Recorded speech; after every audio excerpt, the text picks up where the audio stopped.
Hello, everyone. This is another episode of the SOS show, and SOS stands for Strategy Over Spaghetti, where every week I alone or I am with a guest and we share some strategies for you to be able to take action to improve your life and or business in some way. And so today I'm here with an expert on anxiety and procrastination, Elizabeth Massot, who is calling in from France. So welcome, Elizabeth. Hey, welcome, Deborah. Thank you for having me on this show. I'm very excited to talk about stress, anxiety, and how to cope with it. Yeah, I am too. And I have some questions that I want to ask you about this topic. I know it's something that affects a lot of people, whether they're writers or whether they want to write something, or if they're, looking to create anything. These are two elements, the anxiety and procrastination, that can really stop people from being able to grow and move forward. So thank you again so much for being here. So when people tell you that they're anxious, what are one or two actions that they can take in order to help with that?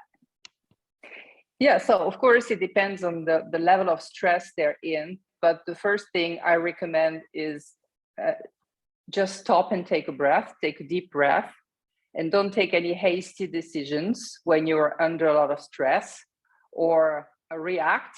Just take a moment, just go to the bathroom or anywhere where you can be a little bit quiet, and just take 2, 3, 4 deep breaths.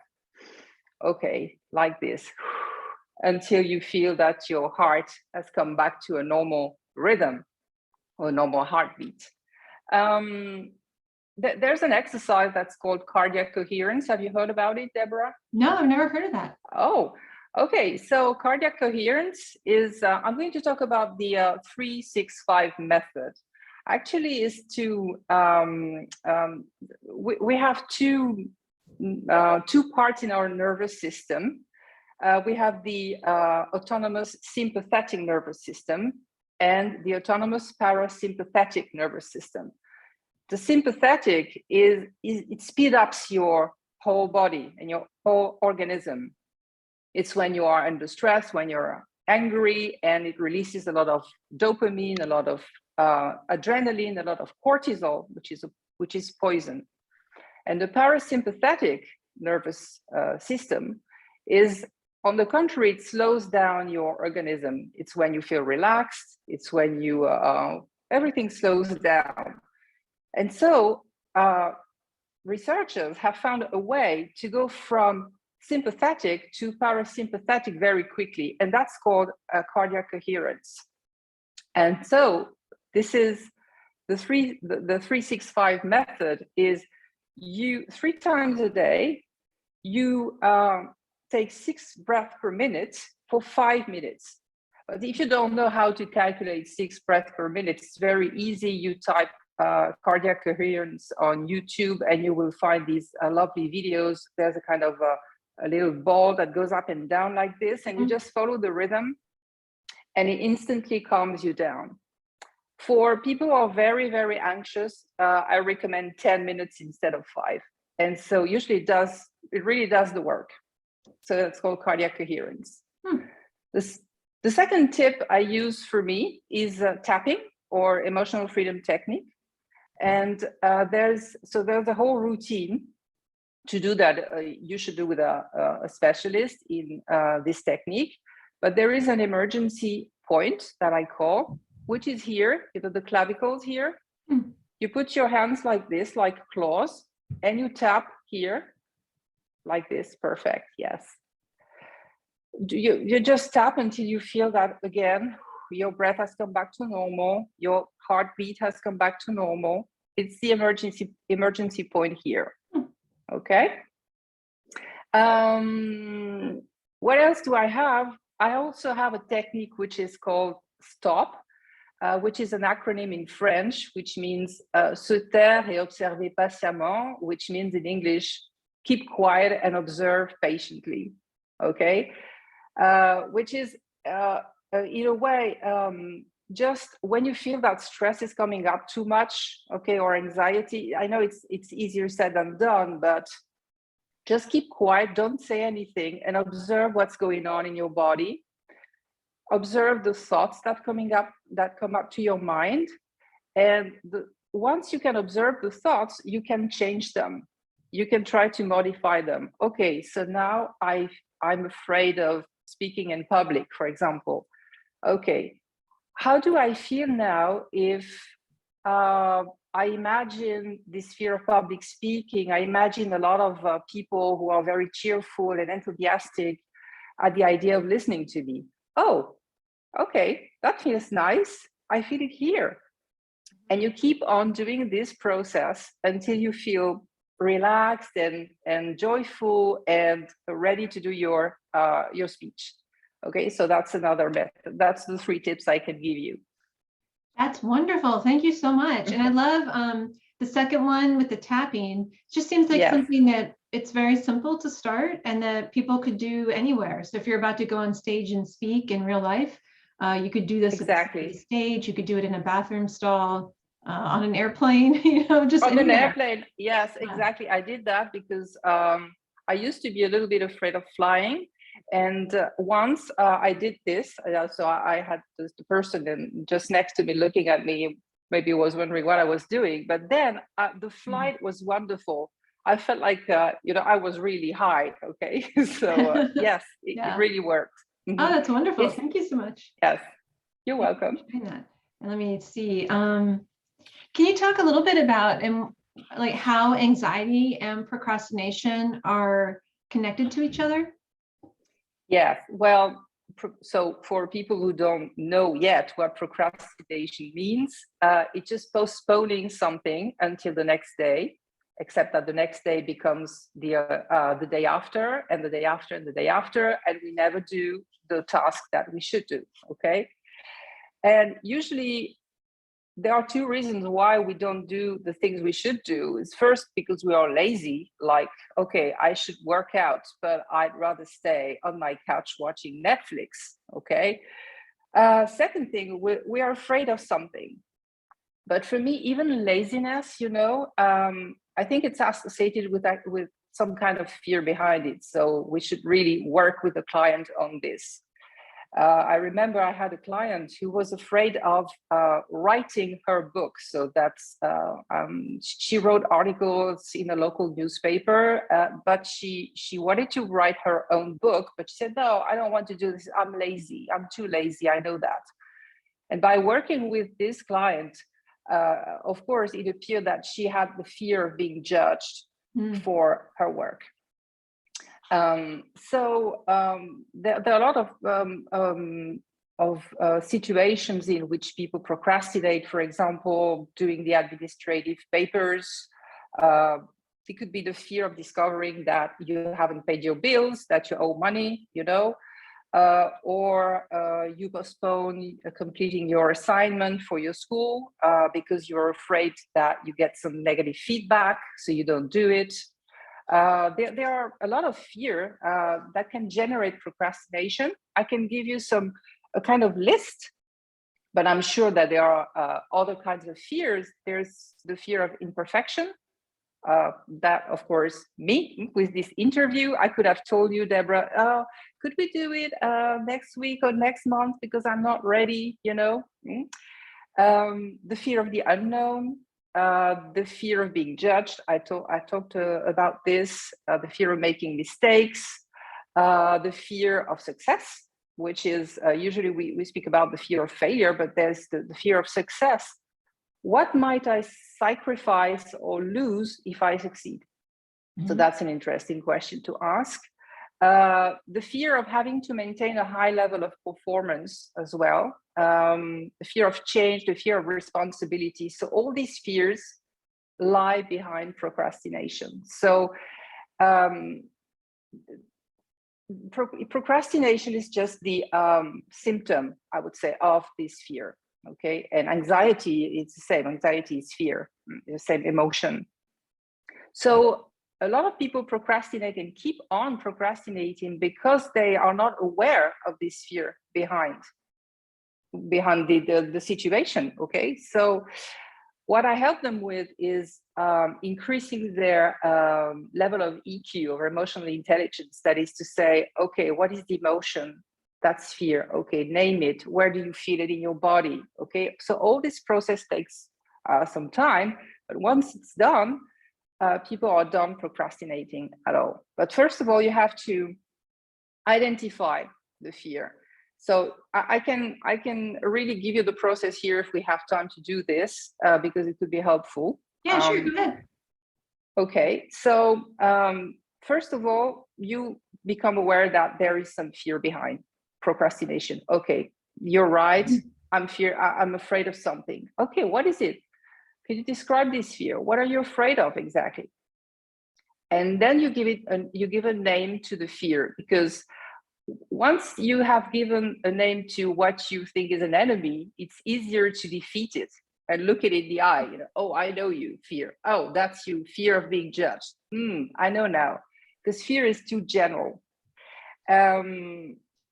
So then they have to clearly state what frightens them so that they can take action after that.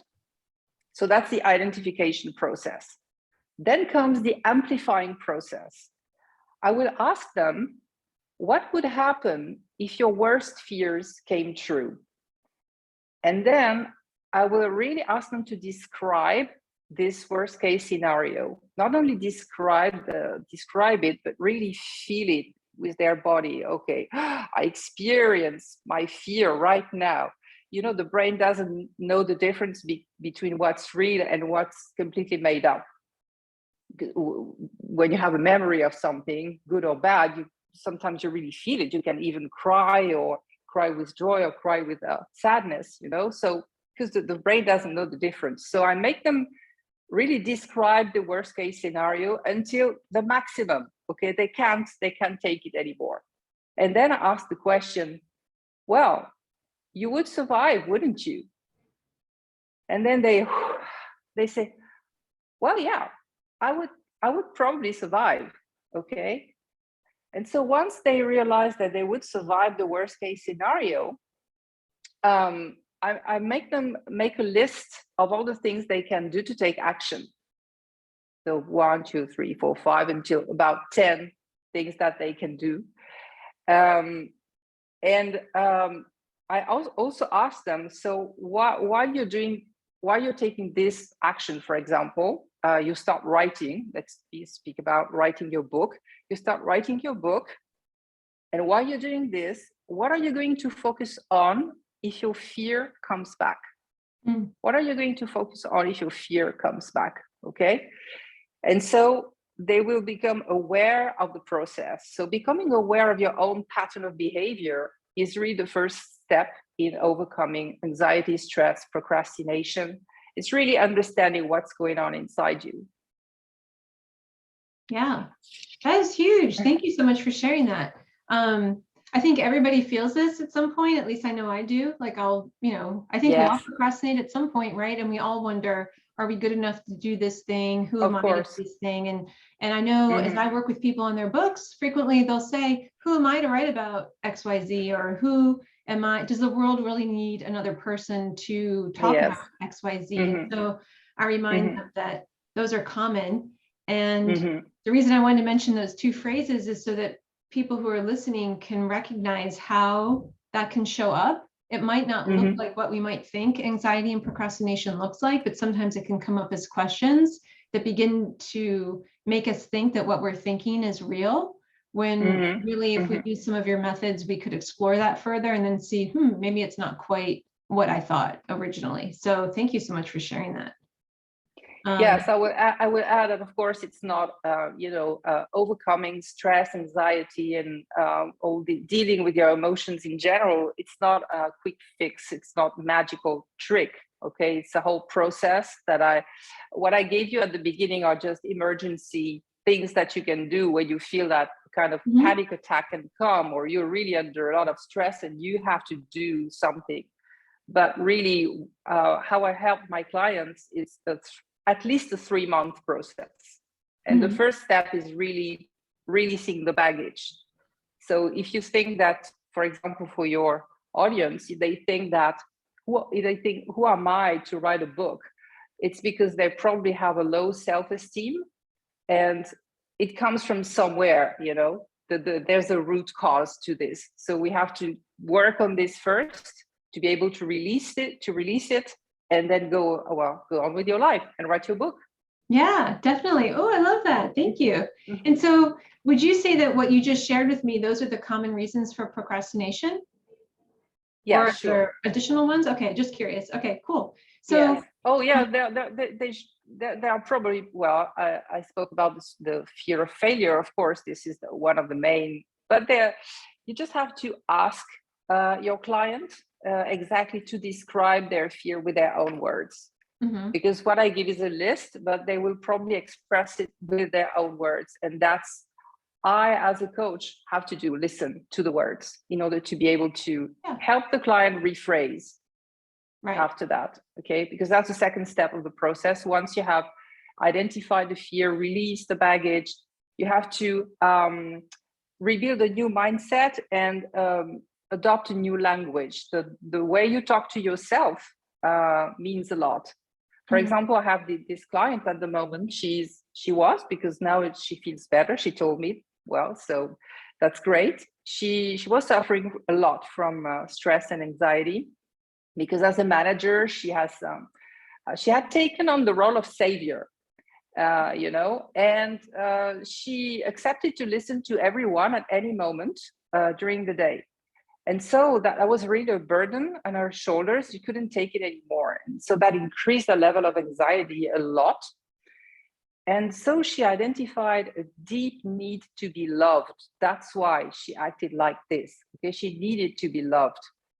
But in the end, it created that anxiety so much that she couldn't help the people that wanted her to help them. So, of course, she had these ancient traumas that we identified and released. So she worked on that, and after that, she used to say things like, I work with people who are toxic and harmful. I can't do anything about it. I need to change jobs. So she had the language of a victim, and so now I taught her how to adopt the language of the owner, as Steve Chandler, the great coach, would say. The language of the victim and the language of the owner. That is to say, she needed to accept responsibility in the way people treat her. So she can still change jobs today. That's her desire, but she knows that if she does change jobs, she will do it consciously. She will be aware that it's not because she wants to run away, but this will be her choice of changing jobs. So yeah, I love that. Having that choice does make someone feel more like an owner. So I love the way you brought up that particular word. I think is very interesting to think about and useful to think about when anyone finds himself in that kind of situation. So you shared a story about one person. Can you share a story about how you help someone and overcome this? Or if you can't share a real story, then you can always just sort of make one up that illustrates the ways that you help people. Well, the one I described just that is a real example. So that's the person I'm working currently with. And so she's coming to the end of the 3-month coaching process. She feels much better, and I helped her by doing exactly what I said I did. So there's these 3 steps: releasing the baggage. That takes a while, depending on the person. It's really identifying all the limiting beliefs, all the negative thoughts, all the patterns of behavior, patterns of thinking. And this actually, with her, it took almost half of the 3 months period. After that, so we build this new mindset, and we try to increase her level of self-esteem. And I think she succeeded. I'm just helping her. I'm not doing the work for her, so she has to decide. That's really important in a coaching process. The client takes full responsibility for their results. Right. I don't take responsibility for the results of the client. I just help them. And today, she goes to work. She said the other day, she told me, well, I can't recognize myself. I'm so relaxed when I go to work. I still have, well, she has some little things that we need to work on, but on the whole, and also she told me, yes, that was last week. She told me, oh, I haven't told you about my children, because that was also a constant topic for her of anxiety. And yes, I said, you haven't told me about your family recently. So it's because I have nothing to say. Everything's smooth now, and everything's settled. So I'm really happy, and I'm waiting for her to make a testimonial so that you will be able to watch or listen to what she has achieved in 3 months. I'm very proud of her, actually. Yes, because yes, that was hard work. Yeah, that is wonderful. I love that. And what I think is so amazing is how much we humans can accomplish in 3 months working with a coach, whether it's on what you do or if someone had another kind of issue, is that at the beginning, it can seem like, ooh, how are we going to even get through this? How am I even going to change?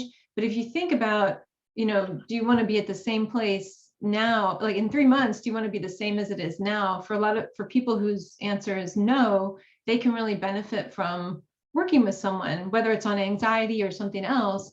They can really go a long way in just those 3 months, those 12 weeks. So that's something just for all of us to really think about. And I know when I've hired coaches to work with, it really meant a lot to me when someone said, well, do you want to be the same like you are now for good? Or do you think about the time in the future when things will be really different? And then when I sign up and I look back, and I see, oh my gosh, I'm so glad I didn't stay where I was.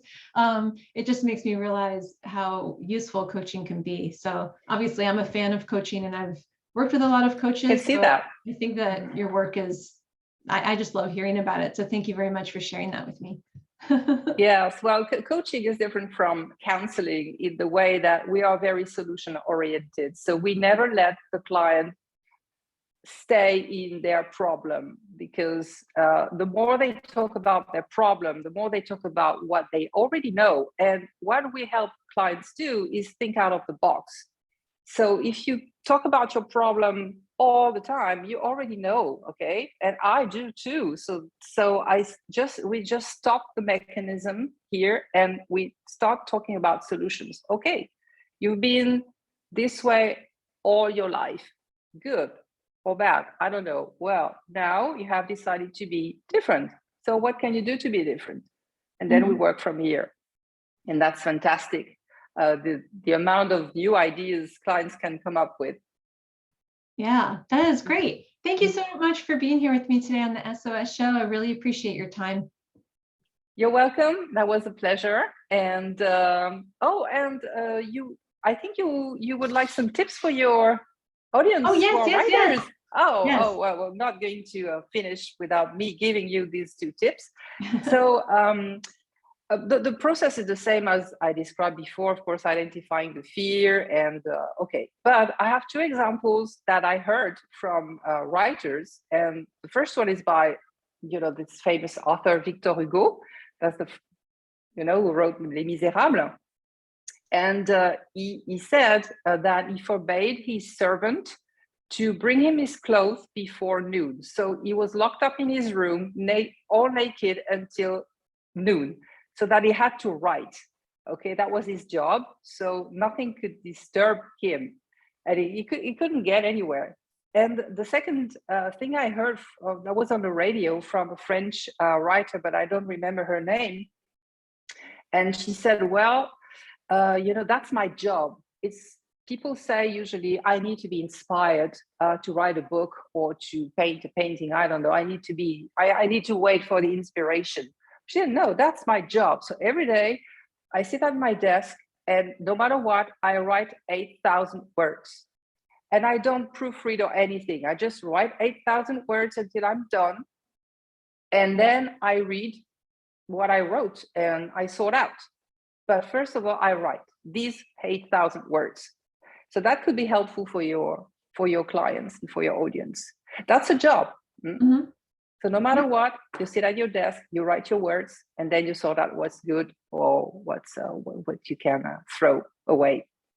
Yeah, definitely. I've heard and experienced as a writer, I've experienced similar, which is you basically have to sit down in the chair and get the work done in some way. And one thing I've discovered myself, and that my clients have too, is that once you do sit down and you begin to do the work, I won't say it's very easy to continue, because it isn't for everyone. I will say a lot of people find it easier once they do get themselves into place to start working and they get into the flow of it. Then it's really easy to keep on doing that, at least for most people. What I find that people struggle with the most is just sort of getting themselves into the place to do the work. And I can see why Victor Hugo would do that in the morning, because when my husband and I go to arts residencies, I know that we like to just sort of roll out of bed and start working, and that we have that ability there. We don't have the household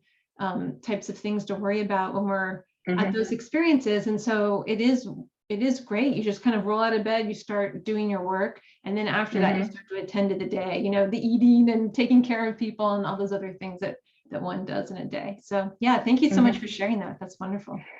Well, if some of your clients have difficulty starting because they don't want to, they really feel like sitting at their desk, which is the usual place, they can just take their laptop and go somewhere else, because it's important that when you feel stuck, you just change places, and that could spark up the inspiration again, or at least something. So it's important to change places regularly. Oh, I so agree. Yeah, taking a walk, or doing some kind of movement, something like that. Just anything to change up the environment in some small way, even, can be so useful. So yeah, thank you for pointing that out. That's really smart. So, well, wonderful. Thanks again. It was great talking to you today. Yes, it was great. So, I hope all this will be useful and helpful. And it was really wonderful talking to you, Deborah. Thank you so much. And to your audience, of course. Yes. Thank you.